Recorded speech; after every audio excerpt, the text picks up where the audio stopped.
You're listening to a CNA podcast.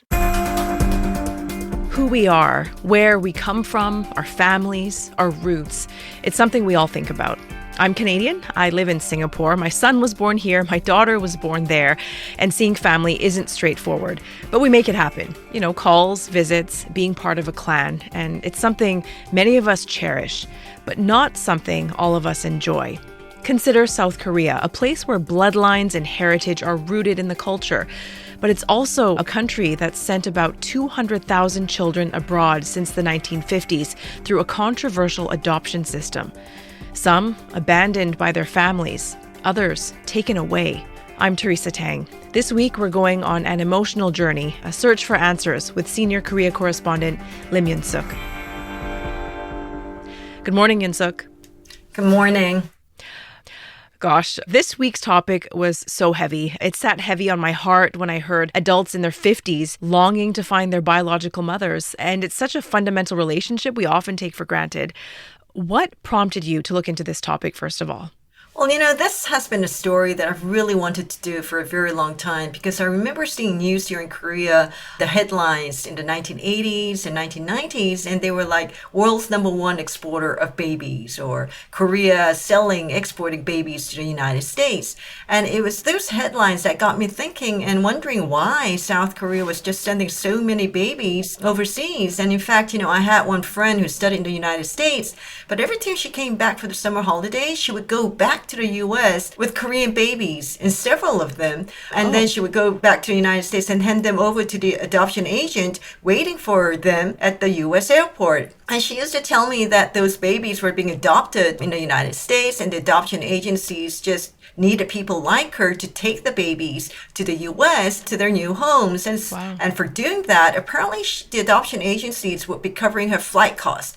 So this whole thing about adoption was something that, hearing stories like that too, always got me intrigued, and I've always wanted to do this. And it's really just now that I've finally had the chance and the time to look into this story. Wow, so it was kind of a personal curiosity, and then it's developed into this story. So we know that South Korea's adoption program is flawed. Just how flawed is it? Well, I've read lots of stories about how bad it is, but I didn't really think it was this bad because while doing this research, I talked to so many adoptees and people who were in this field, and I found out that, many of the babies who were sent overseas, it seems like there was no system in place to keep an eye on whether the Korean babies were being treated properly by their adoptive parents or whether they were being given the naturalized citizenship by the United States, because there were just so many adoptees that I've heard of who've been mistreated, abused, even sexually abused by their adoptive parents. And yet there was no control over what the adoptive parents could do because the South Korean government, in a way, or the adoption agencies just sent them abroad, and that was it. That was, their job was done. And many of them also ended up moving from several homes in the foreign countries, and the adoption agencies here in South Korea didn't have a say in that or even didn't know about it. So there was this monitoring system by the South Korean government or the South Korean adoption agencies to make sure that the babies were being taken care of by the adoptive parents overseas. Now, South Korea was in this 3-year war that ended in 1953, and many of the soldiers, especially the U.S. troops who stayed on, they were the ones that, many of the babies had come from. Many of the babies were born from Korean women and U.S. soldiers, and at that time, it was thought that perhaps it would be best to send them to the United States because for their own good. And this is how the adoption really started. Overseas adoption started here in South Korea. But because there was just this big demand for Korean babies at the time from overseas, the adoption agencies started getting greedy, and so they started sending babies from single mothers or poor families who couldn't afford to feed, say, 4 or 5 children. And then the numbers just got bigger and bigger. And because the adoption agencies realized there was big money by sending the Korean children abroad, at one time, in 1985, nearly 9,000 Korean babies were being sent abroad. And even today, the numbers have dropped drastically, but it still continues here in South Korea, although South Korea has the world's lowest birth rate, and yet we're still sending children and babies overseas for adoption. Yeah, that's an interesting point. And of course, these babies, they've grown up now, and you introduce us to a South Korean adoptee who was sent to America, a woman named Christine. She looks about 50 years old to me, and you joined her in her search while she was in Korea, and I just loved how candid she was with you. Tell me, what was it like meeting her? What was it like hearing her story for the first time? Well, yes. Well, she's 55 years old, she's told me. And yes, she is a very sweet person. I went to see her for the first time at a bakery shop that she has here in Seoul called Sugar Mama. And as soon as I met her, it felt like I had known her for years because she's the type who just makes you feel very comfortable. And you can tell that she's herself all the time and she's not trying to show a different side of her, or she doesn't have that. And she's always smiling. She's always looking happy. And just by, looking at her, you sort of like wouldn't get the idea that she had a difficult time growing up, or that she was an abandoned kid. But hearing her story really just melts your heart because, and in a way, you just want to reach out and give her a hug because she really, really, all she wants to do now is find a mother and tell her that it's okay. She's not angry at her mother. She says she can understand the situation perhaps at the time, why she had to be given up. And she says now she's a businesswoman. She has enough funds that, if a mother needs help, she can help her. And so she's just doing everything she can to find her mother and meet her. And, she just wants also answers to her past because apparently she never celebrated her birthdays because she doesn't know when she was born. I mean, she does have a date on her passport, but it's not the exact date that she was born. And so she said she didn't feel like celebrating her birthdays and she never did. And, the only fact that she knows is that she was abandoned. And in fact, her adoption papers show that she was abandoned on November 13th, 1975. Because that's what it says on her adoption papers, although she doesn't know when she was born. But still, she says she's still one of the lucky ones because although she hasn't been able to find her mother, she did find her sister, a full-blood sister, Kim Halen, who was apparently also sent overseas for adoption when she was about 6 weeks old. And both of them lived their lives, separate lives, not knowing that they had a sister on the other side of the world. That's amazing. I know, it is. And apparently they just had DNA tests done separately. Christine, because she wanted to find a mother, Kim Halen for other health reasons, and that eventually connected the two sisters in 2019. And let's hear what Christine said when she first heard that she had a sister in Belgium. Suddenly, one day, I get an email and it says, "Are you Korean? I think we're related." And I see in front of me, Kim Halen, Belgium, full sister. And I'm just crying and I'm like, this is full sister. That means our parents were together long enough for the both of us to be born 2.5 years apart. So we came from a family. That's just amazing. And obviously they share the same mother. And this is who Christine has been looking for. And at one point you're literally, Hyun-suk, you're on the streets in South Korea with her and you're asking random people if they know anything about her. To me, it seemed like a needle in a haystack type search, but still, she was so determined, right? Oh, yes, she was. And she still is. I mean, she's a very strong woman and she has 4 children of her own back in the United States. They're all grown up. But she did pack her bags and come to Korea because she wanted to find her mother. And even now, she says her only aim now, her goal is to find her mother.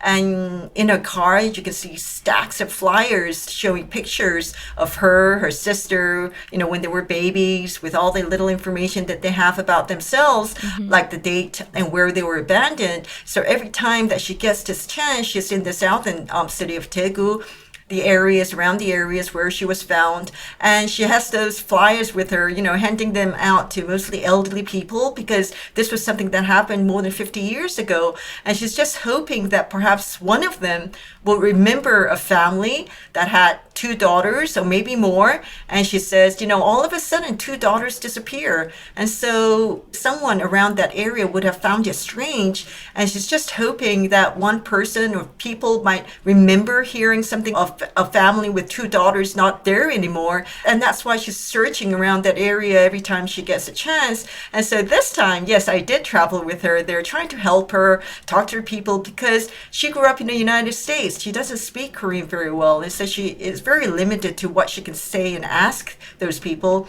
And we tried that, but no luck. I mean, nobody there lived there in the 1970s, and nobody there really remembered about a family too. But Christine says anytime she can get, she does travel there.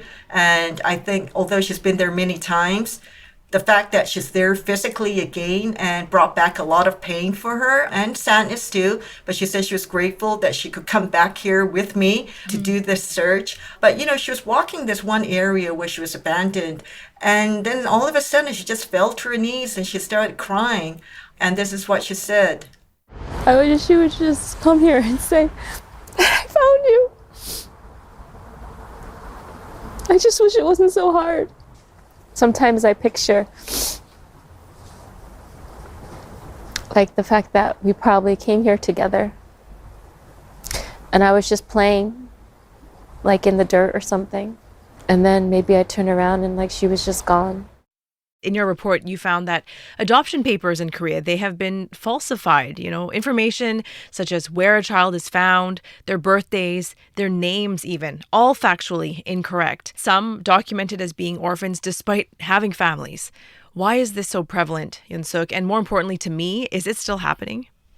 No, it's not. And I'm so good. happy that it's not. Yes. Yeah. I mean, this is something that was happening, say, in the 1970s and maybe even in the 1980s. But with all the internet and all the cameras installed here in South Korea and with the South Korean government in place, this is something that is not happening anymore. And it's going to be very difficult for something like this to happen these days. And there were no mobile phones, internet. It was very difficult for parents to get the word around that they had a missing children. And so I think it was possible then. But, for the adoption agencies, by saying that the baby or the child was an orphan, it just made it very easy to find adoptive parents then. And in fact, Christine was telling me that her mother told her that the reason she adopted her from South Korea and not the United States was because she was told by the adoption agencies that there was no way the mother will be able to trace her child if later in life she wanted to do so. Wow. And so when you hear those kind of stories, you can sort of like imagine how fabricated the information was and what the adoption agencies did to make sure that the child and the mother or the parents, birth parents, would not be able to find each other. Mm-hmm. She is just one story. You spoke to another family who had a bittersweet ending to their 44-year search. A woman, she went looking for her daughter and she actually managed to find her. That is so incredible. It is. And, even as I was talking to this mother, Han Tae-soon, about how she lost her child and how she went around looking for her for 44 years, I kept thinking and saying to myself, this can't be real. It just sounds like a story out of a movie. I mean, how can a child who was playing in a front yard just go missing? And 44 years later, the mother finds out that she's been kidnapped and sent to the United States as an orphan when their whole family here was searching for her. But it did happen to this mother and her daughter. She was called Shin Kyung-hwa, but apparently when she was sent to the United States, she got a new name as Laura Benda. But it was also through the DNA test that they did in their respective countries that they finally met after 44 years.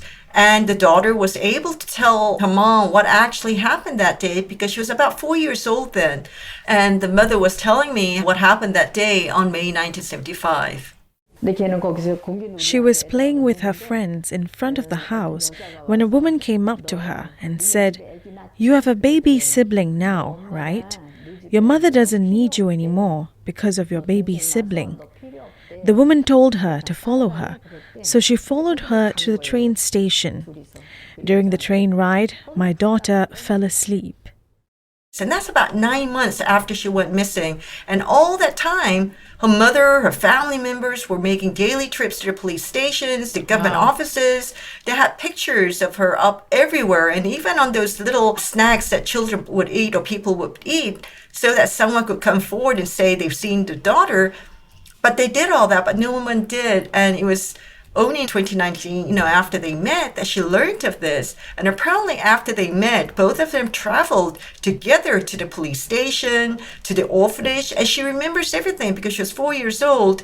And to me, it's just amazing how this could have happened and that nobody really took the efforts to try and find the family here in South Korea. And I'm sure she's not going to be the only one. I'm sure there's just so many more people out there with similar stories. All those pieces were eventually put back together. But even with those answers, it's not the end for this family because the mother clearly wants accountability for what happened. Can you tell us what she's doing about that? Yes, she does. I mean, she just says, and the biggest thing, the whole dilemma, as she puts it, is because although they've met, they're unable to communicate because the daughter can only speak English and the mother can only speak Korean. And so they have to go through this interpreter. And so they're not able to express, what they really want to. And the mother, you can tell she's just so frustrated and angry. And so what she's done is she's started this process of suing the South Korean government, the orphanage, and also the adoption agencies. And she says that, she wants someone to take responsibility for all of this. It's not like she lost a daughter or anything, someone actually planned this. So there must be some kind of a system where people who did this bad things must be punished for this. Mm-hmm. And that's why she was out in the court saying that she wants to go ahead with this, all of this, because she says this is something like a nightmare to her. Yes, she's found her daughter, but the fact that someone actually came and stole her daughter and this was all planned, she says that, she needs the answers and she needs the government to come forward and give her the answers and find out why the police did not do anything to try and find the family too. And so, when you talk to her, you can feel that she's just very happy that she found her daughter, and yet there's this something missing in her. She just feels like, 44 years that's been lost. And she says, who's going to give me back or my daughter all those lost years? And for that, she wants compensation, is just very angry at this whole system. And she's determined to get something out of this whole thing. You mentioned Ms. Han saying she is suing the government. And that brings me to my next question, which is, what are officials doing about this mess? Well, about this case, really nothing. I haven't seen anything about this in the South Korean media, in fact, but in general, and so nothing's being done about this, but in general, the South Korean government is trying to change this adoption system. They're trying to make it from starting next year, next July, where the adoption agencies will come under the control of South Korea's ministry, so that the South Korean government will be able to monitor this and have a say. And so there will be a system in place. But apart from that, we're also expecting some other rules to change, like, for one thing, how babies have to be registered at the hospital right after birth. Because here in South Korea now, there are no thing called birth certificates.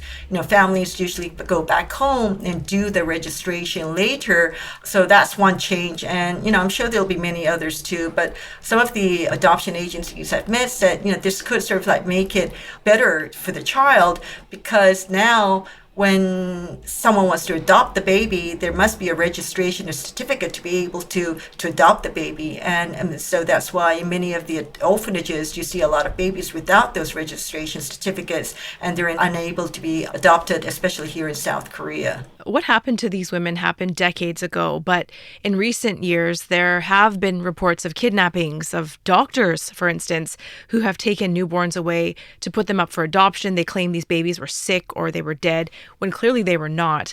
Today, Yoon-suk, how big of a business is adoption? Well, I think it's not as big as it was in the 1970s and 80s. But sadly, what you just mentioned apparently did happen here in South Korea. And, listening to many of the people, the adoptees, when they were finding their parents, learning more about why they were given up for adoption, you do hear a lot of the stories. Like, for one thing, there was this one mother who met with a daughter who was adopted in the United States. And she said that she gave birth and the nurses took the baby, saying that they would take care of the baby. And she thought that was it. But then a few minutes later, the nurse or the doctor came to her saying that a baby had died because it was a early birth or something, and that the baby did not live. And that's what she thought. And, she thought that her baby had died all along. And then through the DNA tests, decades later, she finds out that her daughter was not dead, but instead taken away and adopted in the United States. And so, you do hear a lot of those cases and those stories. It's difficult to know exactly how much payment was made, but according to some of the people who worked in this field, they were telling some of the media here that every time they sent one baby abroad, they could earn about $4,000 US dollars. And there were later reports saying that the figures started to go up as there was more demand for South Korean babies. And at that time, it was over like $10,000 for one baby from South Korea. And so here in South Korea, because of those reports coming out and because the adoptees were suing the South Korean government and wanted to know more, there's a commission called the Truth and Reconciliation Commission that looks into the human rights issues in the past, South Korea's past, but they started investigating all of this. And the officials investigating such claims found that more than a dozen babies so far have been forcibly taken by the adoption agencies, either at birth or even later. Mothers were told that their child would have a much better life overseas. So given these types of stories that we're hearing, how taboo of a subject is adoption in the country? Do people who adopt children actually admit that they do it? Here in South Korea, no, it's still a taboo subject. Adoption is something that people don't talk about. For example, if I adopted a child, it's something that I will want to hide from the people. That's the sense here in South Korea. Birth mothers who had to give up their child for whatever reasons are in a way ashamed for having to do so. And also the adoptive parents are ashamed that they had to adopt and could not have their own kid. And so adoption is something that everyone wants to keep quiet about and they prefer not to talk about. But I did find one family who was willing to talk about this. And let's listen to what Ine had to say. Korean culture, unlike others, is so rooted in bloodlines and family heritage. We place a lot of importance on blood relationships and traditional family structures. And so, there are still many people who feel they need to hide their adoption.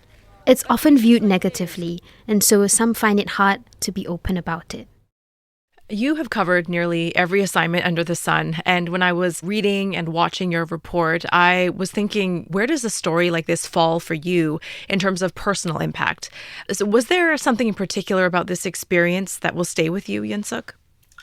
Well, if you've seen that story, I think that first picture of that American adoptee, Christine, just calling out for a mother, I think that is a picture that will stay with me for a very, very long time. It was just so emotional. And I know being a reporter, I shouldn't get emotional or anything while working on it, but I was in tears too, watching her. And like her, I got to meet many, many adoptees while doing that. And as you said, they're all adults now, but they're coming back to South Korea looking for answers for their past. And, whether they were happy, they had loving adoptive parents, or whether they were angry, they were abused, all of them really are just telling me that they just want to meet their birth families, their birth mothers, to see if they're fine. And also to tell them that they're okay, because they just think that a lot of them would have been living with this guilt for all their lives. And because they're all grown up now, they say they understand why perhaps they had to be given up for adoption. So after having finished this story, I'm sort of like asking myself, there must be a way to trace the parents. And, who knows, there might be more mothers like that Han Tae-soon who's out there searching for her daughter or son for decades. And it's not something that they can do on their own. I think the South Korean government needs to come out there and do something to help them. And so doing this whole story, I'm just hoping that my story can sort of like help raise a bit of this awareness, do a tiny bit of justice, at least, to everyone out there. And really, it is a story that really got to me, and I'm so glad that I finally got a chance to do it. Yoon-suk, thank you for telling these stories of the adoptees with such compassion. It's such a difficult topic, but one that is incredibly important for so many families. Thank you. Thank you.